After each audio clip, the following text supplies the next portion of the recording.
बिहार में नगर निकाय चुनाव से जुड़ी एक बेहद खास खबर आपको बता रहे हैं।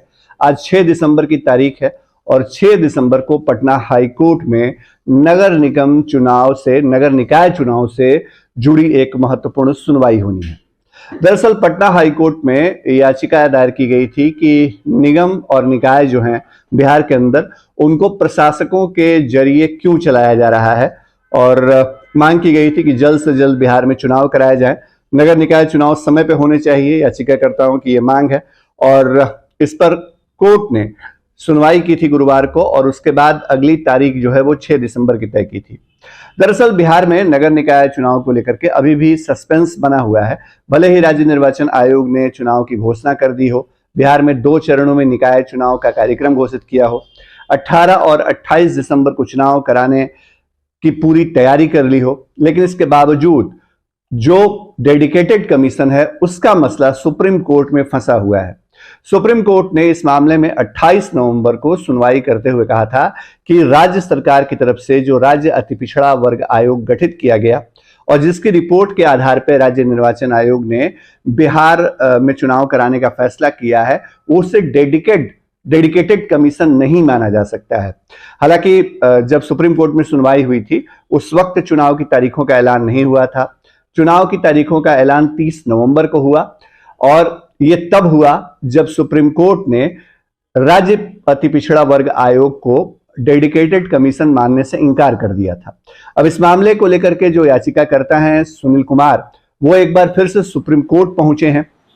इस मामले में सुप्रीम कोर्ट के अंदर कब सुनवाई होगी, इस पर भी सबकी नजरें हैं। लेकिन इसी बीच बिहार में याचिकाकर्ताओं ने पटना हाई कोर्ट के अंदर एक पिटीशन दायर करके कहा कि जो नगर निकाय हैं बिहार के, उसका जिम्मा प्रशासक संभाले बैठे हैं, इसलिए चुनाव जल्द से जल्द कराया जाए।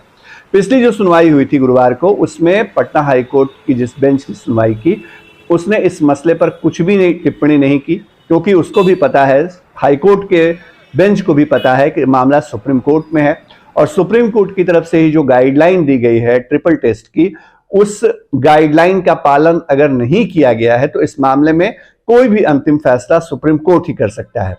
एक तरफ सरकार ये कह रही है कि मध्य प्रदेश में जिस तरह से डेडिकेटेड कमीशन का गठन किया गया, उसी आधार पे हमने बिहार में भी डेडिकेटेड कमीशन बनाया है, और अगर मध्य प्रदेश के फॉर्मूले को बिहार में लागू किया गया है तो इस आधार पे अगर सुप्रीम कोर्ट ने मध्य प्रदेश में चुनाव कराने की मंजूरी दी थी तो बिहार में भी इसी आधार पे मिलनी चाहिए। इसके बाबत एक आधिकारिक स्टेटमेंट नीतीश सरकार की तरफ से जारी किया गया। भवन निर्माण एवं आवास विभाग ने नगर एवं आवास विभाग ने इसके लिए एक बाकायदा प्रेस विज्ञप्ति जारी की थी। लेकिन मामला कहां फंस रहा है, इसको लेकर के कानूनी जानकार की राय क्या है, इसको भी आपको समझा देते हैं। दरअसल बिहार में जिस अति पिछड़ा वर्ग आयोग का नोटिफिकेशन किया गया, उसके नोटिफिकेशन में कहीं भी डेडिकेटेड कमीशन का जिक्र नहीं किया गया। जो बिहार में आयोग के गठन के लिए पुराना एक्ट है, उसके तहत उसका पुनर्गठन किया गया, अध्यक्ष और सदस्यों की नियुक्ति हुई। ये सब कुछ हुआ 18 दिसंबर को, और सरकार इसके बाद हाईकोर्ट में गई और सरकार ने कहा कि हमने तो कमीशन बना दिया है और कमीशन काम करेगा, चुनाव कराने के लिए हम तैयार हैं, उसकी रिपोर्ट के आधार पे। हुआ ये कि हाईकोर्ट ने ये नहीं देखा कि कमीशन जो बनाया गया है वो डेडिकेटेड है या डेडिकेटेड नहीं है, वो नॉर्मल एक्ट के तहत बना है। लेकिन याचिकाकर्ता इस बात को पकड़ बैठे और याचिकाकर्ता सुनील कुमार जो है सुप्रीम कोर्ट चले गए। सुप्रीम कोर्ट में इस मामले को लेकर के उन्होंने रखा अपनी तर्क को, उनके वकीलों ने रखा और कहा कि डेडिकेटेड कमीशन नहीं बनाया राज्य सरकार ने। अब राज्य सरकार कह रही है कि हमने डेडिकेटेड कमीशन का जिम्मा दिया, लेकिन हम आपको समझाते हैं कि डेडिकेटेड कमीशन का जिम्मा कैसे दिया गया। दरअसल 18 अक्टूबर को जब राज्य अति पिछड़ा वर्ग आयोग का पुनर्गठन किया गया, तो उसके बाद 21 तारीख को यानी 21 अक्टूबर को राज्य के सामान्य प्रशासन विभाग की तरफ से जो आयोग के सचिव हैं उनको पत्र जारी किया गया कि आप डेडिकेटेड कमीशन के तौर पे काम करिएगा ट्रिपल टेस्ट के लिए। और 22 अक्टूबर को आयोग के सचिव ने सामान्य प्रशासन विभाग के इस आदेश और का हवाला देते हुए आयोग के सचिव नवीन कुमार आर्या को लेटर जारी किया कि डेडिकेटेड कमीशन के तौर पे काम करना है ट्रिपल टेस्ट के लिए। तो यहां पर आकर के पेंच फंसता है।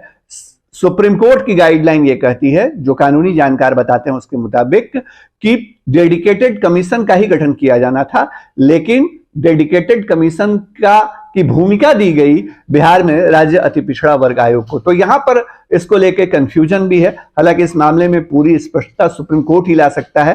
फिलहाल हाईकोर्ट में आज क्या होगा सुनवाई के दौरान, इस पर नजरें टिकी रहेंगी और सुप्रीम कोर्ट में आगे क्या कुछ होने वाला है या वहां से अगर कोई डेवलपमेंट होता है तो वो भी आपको सबसे पहले हम बताएंगे फर्स्ट बिहार के प्लेटफॉर्म पे।